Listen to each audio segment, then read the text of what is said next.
What is going on, everyone? My name's Boyd, and I'm back with some more Age Mythology. The Titans action spawning in the top of the map in the red color, playing as Oranos. His name is Ulysees. His opponent today in the blue color, playing as Isis. His name is OGNENNYJ. The map is Alfheim. This is game number 2 of the Challenger Championship. Living the absolute dream right here. OGNENNYJ not being able to make that Loki work against Ulysees' Oranos, switching it into Isis now as an attempt to counter the Oranos. This is a decent map for Isis in this matchup. Oranos does really struggle against that Priest Siege. In the past, I want to say like the past 5 years or so, the meta for the defense against Prestige has really been developed quite a bit by the Oranos players. You can still catch them off guard because you still have to play really, really well to defend the push. But you need food. You need good food because the idea is you're going to be making Contarius and you need to make your way to the heroic age and basically see it coming, because the Isis player, they don't need to go pre-siege here. So you can't just predict that they're going... Sorry, you have to predict that they're going Priest Siege, and it can be pretty easy to see it if you're scouting well. But if you're not, you can't just like blindly do this strat and expect to beat just a plain Isis fast heroic timing push. Like the difference between a Chariot Siege Scorpion Man Isis push versus a Priest Siege push is very, very different. So both things are fairly potent there for the Oranos to deal with. So we'll see how OGNENNYJ is going to do this, what his choice is going to be. Ulysees, on the other hand, he's got to be hoping against hope and praying that he's got a decent Alfheim spawn here. And it is looking like it's not so bad so far. So if we check out the map just a little bit, there's a couple of packs of Caribou here. Looks like this one is probably OGNENNYJ, but you can probably grab this as Ulysees. He's got deer over here as well, and there's some wolves on this location. No Auroch spawn. A little bit unfortunate here. This is technically the Auroch spawn, so you're about 200 food less in the potential hunt that you could have had if these spawned as Aurochs. So a little bit unfortunate for Ulysees. We'll see if he's going to make it work with the hump that he's got or not. Now, relics on the map, we've got the Shingles of Steel. That's the extra 200% house hit points. If you're a Oranos, you're getting the extra 50% mana hit points. That's obviously because the manas have more HP. And I've got the scoreboard incorrect. And everyone is going absolutely bonkers in the chat. And that rightfully so. Rightfully so. We're going to have a stern talking to Boyd's editor in the break. We got the Staff of Dionysus here. Extra 20 villager food carry capacity. This relic is kind of big for farming, but not that big of a deal for much else. We see a cheeky ghost building snipe here on this Oracle. Nice play by OGNENNYJ, as Ulysees did not notice it. And we also have the Oseberg wagon here, extra, or the cheaper food costs on the caravans and this faster speed. Very big relic for the Isis player in the late game. Also very big relic for the Oranos player as well. But on a map like Alfheim, it's always kind of high gold spawns. The trade route, not that important until later in the game, so it's probably not gonna matter at all. And we're seeing OGNENNYJ trying to eat this chicken early. I think that's really smart, eating the front chicken, because he's not going to be able to really eat this against the Oranos. He's got all of these cow back here. He's got some decent berry bushes with a wall off here, and then maybe like a wall here, forcing Ulysees to have to run through the Isis base to get onto this location. It will be fairly easy for OGNENNYJ to deal with. He's got 8 villagers on this forward hunt at this point. Prometheus is on the way. Flood of the Nile coming through in a very, very late advance here by OGNENNYJ. Normally, if you're going one monument, a temple, you want to be advancing at the very latest 5 minutes, because that's kind of at the time you should be aiming for. But OGNENNYJ does get Flood of the Nile, so he's got a little bit more economy here and a little bit slower advance time. So we'll see if that's going to help him or hinder him in this matchup. It's just a lot of time to let Ulysees get set up and get some harass happening. And imagine...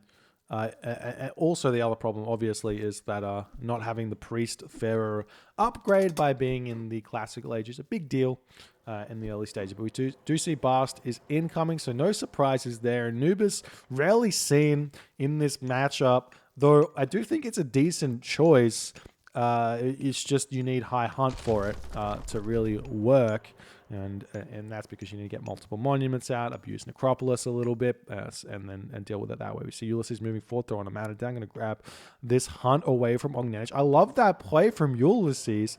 Really, really smart play to come in and just take this for himself, getting himself an extra 4 caribou, which is meaning he's got 8 caribou on a map that he otherwise shouldn't have.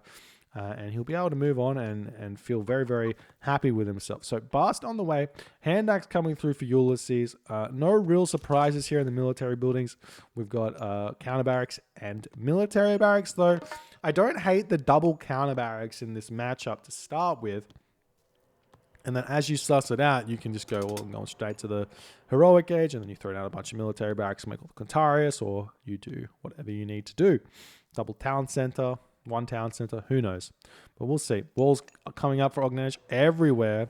This is the wall I was talking about. Perfect wall to make sure that this is taken care of. And the houses here, very, very beautiful here from OGNENNYJ. This is going to make it really tough for Ulysees to get any raids going at this point.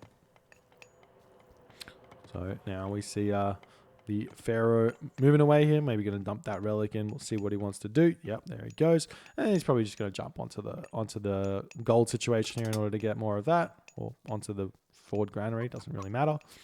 Just going to shift around. Armory on the way. Nice and slow. The armory takes, what is it? 91 seconds to build with 1 villager as Egyptian. So if you want to advance to the heroic age, as soon as you hit the classical age, just build it with 1 villager, and you're basically going to be able to get there fairly simply. The tricks of the trade the other way, if you forget it, you just get a bunch of villagers with the Pharaoh to empower it. It helps a ton, and you can get it up in next to no time. So second town center now coming up for Ulysees. So this is essentially the meta here for Oranos in this matchup. Build a couple units, get a second town center, and then suss what's happening after that. We see the Mamilla 1 patrol stance here, just in case if Sphinx decides to come in and harass that. Everything else looks like it's been chipping away at this granary for quite some time now. Village is just about to finish up over here on these caribou before moving up onto this location here. And he's going to be continuing very shortly. OGNENNYJ very, very close to the next age. So essentially, basically what you have to do to make sure your opponent doesn't know what you're doing is the second temple you build needs to be hidden. You don't want to put it at the front, don't want to put it at the side, you want to put it hidden back here. Hands of the Pharaoh is coming through now for OGNENNYJ. That basically gives away what's going on here. And the villagers coming over onto this location as we see Nephthys coming through. Prosperity should come through very, very quickly now. There it is. The units, though, pushing through this weak point in the wall. This can be a very difficult situation to be in. We have to see the Pharaoh getting pulled off of the mining camp here to make sure that this location doesn't get pushed in on. Pharaoh now coming back in to empower just a little bit longer. The tower trying to get a little bit of chip damage done as these Mamilla are going to bash through this wall. We'll see if it finishes or not. We don't see a second temple up just yet by OGNENNYJ. So I'm not sure if he's actually going for the pre-siege or if this is just like the 21 villager prosperity that you want generally, so you can come out with like 1,200 gold at the end of it, or what the plan is here. But clearly it's 1 town center timing push time. 2 town centers just popped here now for Ulysees as well, so he's off to the races, though he's not building any villages from that town center as he finally does start. So the units now pushing in the priests out here, the help of the Sphinx to push that away. 1 unit does look like it will fall, picking off that Mamilla. The villagers now moving over onto the wood here. That's in order to make that siege works and start pumping. We do see Spirit of Mart coming through, and this is a big giveaway as to whether or not Priest Siege is coming. If you see Spirit of Mart come through, so essentially you'll be able to right click on the priest, you will see there's the second temple coming up. So no real attempt by OGNENNYJ to hide this at all. He's drawing up a siege work, he's drawing up the temple.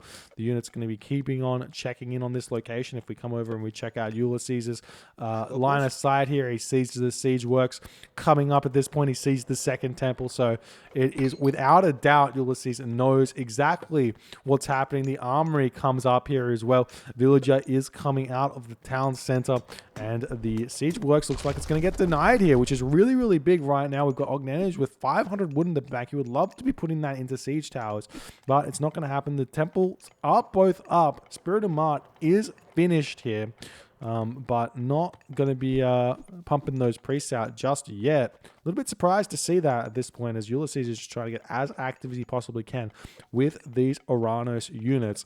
Siege works finishing up now for OGNENNYJ. He's going to start making those siege towers, making those priests as well. Sphinx does look like it will get sniped there. Nice play by Ulysees. Every myth unit, or if you pick off the myth units, it is really, really important. And Hyperion is now on the way for Ulysees. Surprised to see Hyperion. Hyperion is not going to have a lot of effect in this game. Satyr bad in this matchup. Chaos probably not going to be that useful. Even if you hit a myth unit, it's just going to die instantly. So it's basically like having a kill on the myth unit. Whereas if you get the Stymphalian birds, or say Thea, you get Stymphalian birds, which you don't have to have them in the army. You can go send those to raid.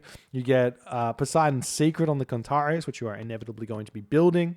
And you can also get the Hesper's Tree for later in the game if the game does end up going there. Because the beautiful thing about this push here, generally, from the ISIS player, is that it basically is guaranteed damage.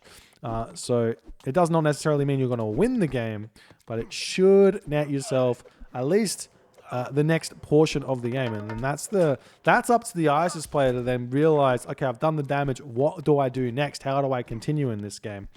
In order to stay relevant. But now the priests coming out. We've got 58 population for OGNENNYJ. This gold mine just about to finish up as these Term are just continually returning in onto this location. We do see Heart of the Titans is coming out now for Ulysees. An interesting decision there, whether or not that's going to be useful or not. As he's got his military barracks up, we see the palace coming up here. So Ulysees might be going for destroyers here as an answer against the priest siege. Destroyers don't do well against the siege towers. They don't do well against the priests, though they do tank the priests very, very nicely. Now, one of the other things you can do, which is looking like OGNENNYJ is doing here, is you can micro these priests into the siege towers if you see them getting targeted by the Terma, and you can actually dodge arrow fire, which is really, really big. So we'll see if that's something that he's going to be able to do. The villagers do finish up on this gold mine. He's got no gold left in the bank. Last priests coming through. The villagers will probably start moving forward, as is Satyr coming in here. Scorpion Man coming in to meet his demise. Unfortunately, the final Murmillo falling. Villagers moving forward onto this gold mine. Very, very simple to grab that one here. Now the priest siege is coming through. He's got 4 siege towers. He's got a ton of priests. He's at 91 pop. Ulysees at 89 pop. We've got Arcus coming through. We've got destroyers coming through. So Ulysees banking on this destroyer Arcus, super strong army comp to go for, but I don't see the answer here to the siege towers that will inevitably come his way. Now the villagers are in here going to be grabbing this. Destroyers don't kill off the siege towers. They do 6.5 damage or 5 damage. The Arcus don't do any damage. They do 1 damage a shot. So these siege towers will stay alive for a very, very long time. So we'll see if this is going to be able to, in reality, do anything, or we'll see what happens and when OGNENNYJ is going to pull the gun out and say go. As Ulysees is currently sitting at 109 of 110 population, potentially rebuilding a manor over here, or just getting a little bit housed at this point. You can also start thinking about getting those army upgrades. Surprised to see him getting copper mail here. None of these units do hack damage. So it's maybe a little play for later in the game. The Pierce armor, very, very important. Now you can see, look at this destroyer. Tanking damage for absolute days here. But the destroyer does end up dying there in the end. You need to get that Pharaoh involved as well, because he is the main damage source that you're going to have. There's the Ancestors Eclipse, but this is exactly what Ulysees wants here. Forcing the Ancestors Eclipse a little bit out of the base here, as they're going to start pushing in and hitting what they can hit.